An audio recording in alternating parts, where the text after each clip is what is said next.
2.5 after the hour, 62 degrees on just a glorious start to your second day of October on a Thursday morning. We're joined by State Representative District 33, Ben Robbins. Ben, good morning to you, sir, and happy October. Well, happy October, and good day to you too, Jimmy. Oh, it's good to see you as always, and busy is District 33 State Representative Ben Robbins. Before we get too far, I want to talk to you about your take on this partial government shutdown.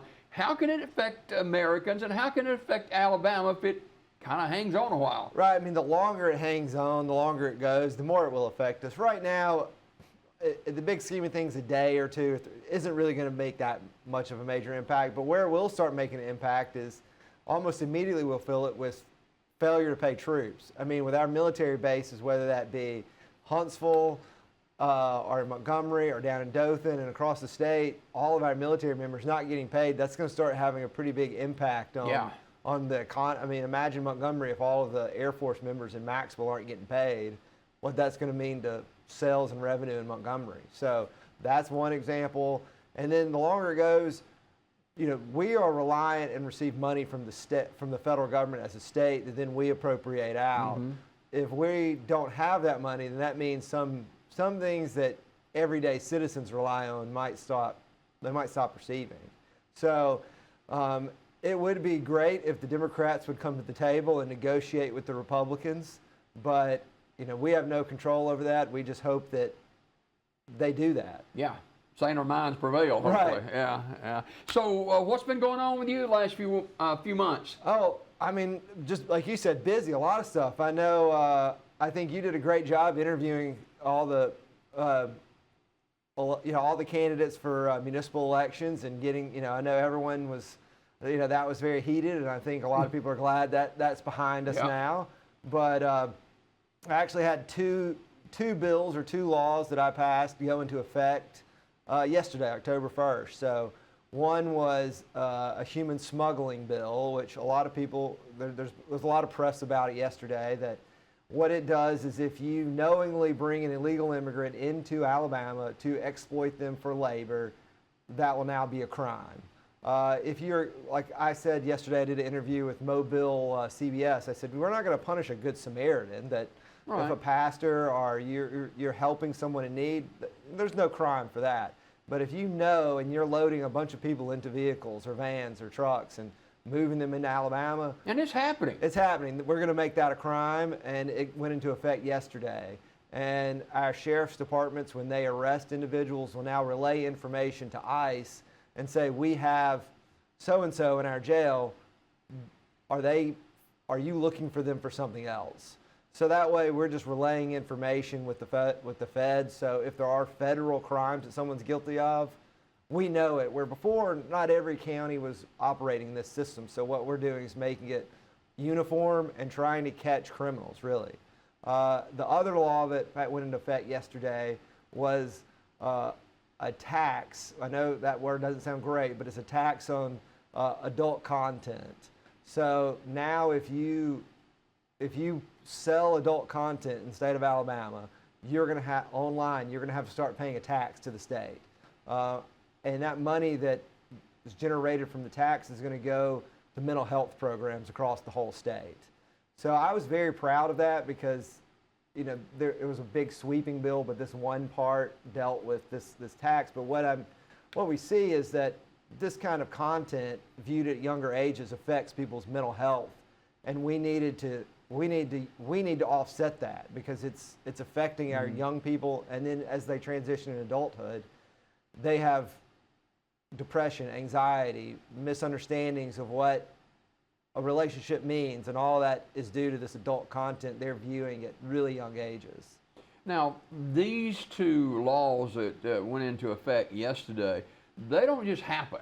You know, there's a lot of work goes into it. There's a lot of work. You know, you have to, the old cartoon, how a bill becomes a law. So, you know, I've got to introduce it, talk to the committee, get it passed, and then get it on the floor of the House for a vote. And you've got to do some negotiations, get it passed, and then you have to have a Senate sponsor. The Senate sponsor then passes it out of, on the floor there after it gets through committee, and then the governor signs it. And the immigration one started in the Senate, so I was the House sponsor. So I took it over once it got in the House, and then my anti-pornography bill, I started in the House and then handed it off to the senators. So everything's just like life is a give and take, and you work with others to get things passed. No doubt about it. You of course, represent District 33, Coosa, and a big chunk of Talladega County. You've been able to help a lot of entities here in our local area. I saw the story about the library just a few days ago. Talk about that. Right. Well, that was exciting to work on. That for the library, we go to the library, the B.B. Cumber Memorial Library, quite often. My son, I think it's his favorite place to go, which I'm happy with that he loves to read so much. But when we go, he'll get 40 kids' books at a time, just about, as many as they'll let him get. And the Hightower story room at the library was not ADA compliant. So if they wanted to have children's story time, if someone had special needs, they couldn't get in and out of that facility because it had tiered steps, and so it wasn't ADA compliant. And Tracy at the library talked to me about it, and I said, sure, I'd be willing to help. I think that's something important because libraries, they're free. So, you don't have to be, you can be rich, poor, anybody can show up and have story time, and you can learn. One of the premier libraries in the state here. Right. I think it's the best library in the whole state, and so I said I would help, and so I was able to get some funds for it, and Philip Morris did a great job on the county commission getting county funds for it, and connected Tracy with another organization that raises funds and donates, and was able to pool all of that together and was able to renovate the Hightower story room, and now it's ADA compliant. And I'd recommend anybody to go to the library and view that. It's beautiful. It looks, have you been in there? The mural that looks like Gant's Quarry, and I mean, this was a mural painted by hand. It's amazing. And take your children there, take your grandchildren there. It's a wonderful place, a wonderful opportunity. And everyone already knows that, but in case you haven't been in a while, I would recommend going and checking out the Storytime Room. And of course, Coosa County, you've been helpful in Coosa County as well. Right. I mean, I try, if anyone calls and needs help, I try to help as best I can. And, sometimes, like I told someone the other day, I'll do everything I can, but I can't make any guarantees on this. So if someone calls from Coosa County or Talladega County, I'll try to help with anything that you have. And there's a lot of exciting things happening in our area right now.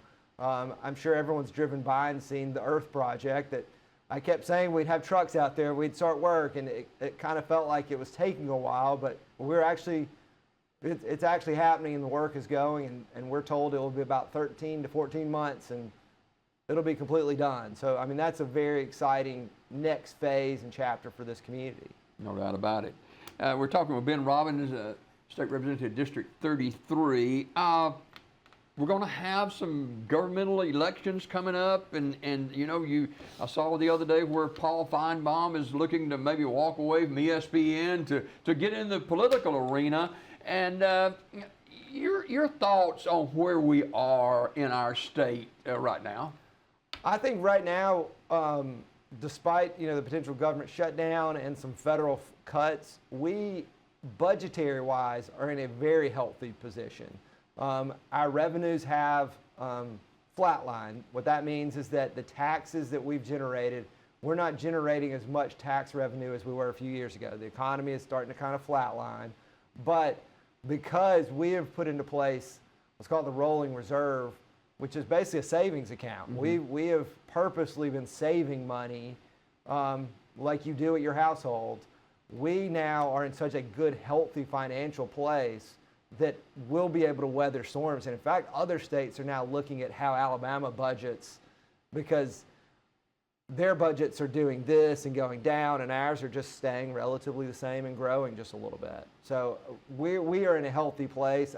I think that there's going to be a good slate of candidates for every office, and that's going to be up for the voters to decide, if they want a Paul Feinbaum, or they want a Barry Moore or Steve Marshall, or who they might want to be their next U.S. Senator. That's up to the voters to decide. And there's a governor's race that's going to be forthcoming too. There is, and that Senate race is open because we've got Tommy Tuberville leaving the Senate, so to run for governor, and he's the clear favorite right now. If that doesn't mean someone else might not get in the race and try, but again, that's up for the voters to decide. But I think that one's probably going to be won by Tommy Tuberville, and I think he'll be a good governor for us. I think we have a lot of things in place and that will help him succeed, and I think he'll bring some new ideas and some new momentum to the state to rearrange some of the stuff and say, why did you do it this way? Maybe we should do it this way. And so I look forward to the next chapter in Alabama. Before we go this morning, we're talking with State Representative District 33, Ben Robbins, and America and our world was jarred several weeks ago when a young man was assassinated. And we've got, you're one of the younger representatives in our state as far as governmental work is concerned. And your thoughts when that assassination took place from everybody I've talked to of a good, godly man trying to make a difference. I think like most people, you were kind of speechless and devastated. It's hard to believe that words can cause people to hurt you. Mm-hmm. But I think this is a problem that we have in our society that we now, you always hear those, we need a safe space. That we truly now believe that words are violence, and that almost as if hurting him, by his words, he hurt me first, so I'm entitled. Mm-hmm.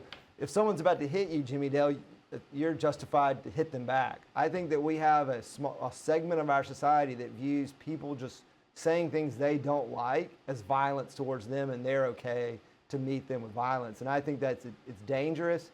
It's somewhat terrifying that we have this segment of our society. And I think we've got to do a better job at communicating.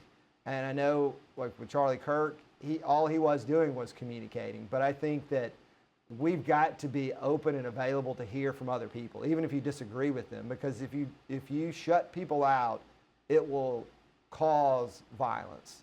And it's terrifying. Also because Charlie Kirk was not even, an elected official. Right. It wasn't as if Charlie Kirk had passed a bill or voted or done something that you didn't like. All he did was have open debate with you. And, the person that shot him probably could have walked down and said, I believe A, B, and C. And he would have said, here's why I disagree with you. But instead, he thought that killing a person was justified. And to me, that is just absolutely terrifying. So I think that it should not scare people into entering the arena, though. As like Paul Feinbaum said, that was one of the main things that drove him. I think that kind of action, if you give in and you say, well, I'm scared that people will say bad things, people will hurt me, that will cause good people to say, I'm not going to do it. And maybe that was part of the motive, that they want to scare people into just saying the line that they want. And we still don't fully know yet what his reason is. We know some of the things, such as, who his roommate / partner was. Mm-hmm. Maybe that was a driving factor. We don't know yet the full story, but I think that you can't, as if there's a line in the sand and you can't say, well, I'll cross that line just because I want to keep the peace. I think you need to say, no, there are morals, there are values, and American society stands for something. It stands for freedom, it stands for opportunity, it stands that every individual has rights, and that we were founded upon, Judeo-Christian values. And those Christian values are the ethos of our entire society. Does that mean everyone has to be a Christian? No, but I'm a Christian. But as a government, not everyone has to be. But those are the values that were instilled. And I think as long as you maintain those are our moral and ethical values, you should stand for that. And if someone tries to bully you, whether that be the threat of violence or violence, I don't think that our leaders should cave. And I think that's what people are wanting. And so I'll continue to stand on my Christian values, and I'll continue to stand for what I believe to be right, and continue to represent the people of District 33 and Eastern, Alabama, as Talladega and Coosa counties, with their values. And I'm not going to allow one action to bully me, and I don't think the state of Alabama is going to be bullied into forgetting our values. Yeah. Ben, always a pleasure, sir. Thank you so much. State Representative District 33, Ben Robbins, our guest this morning. Always a joy to have him with us. We got more Daybreak just ahead. Don't go away.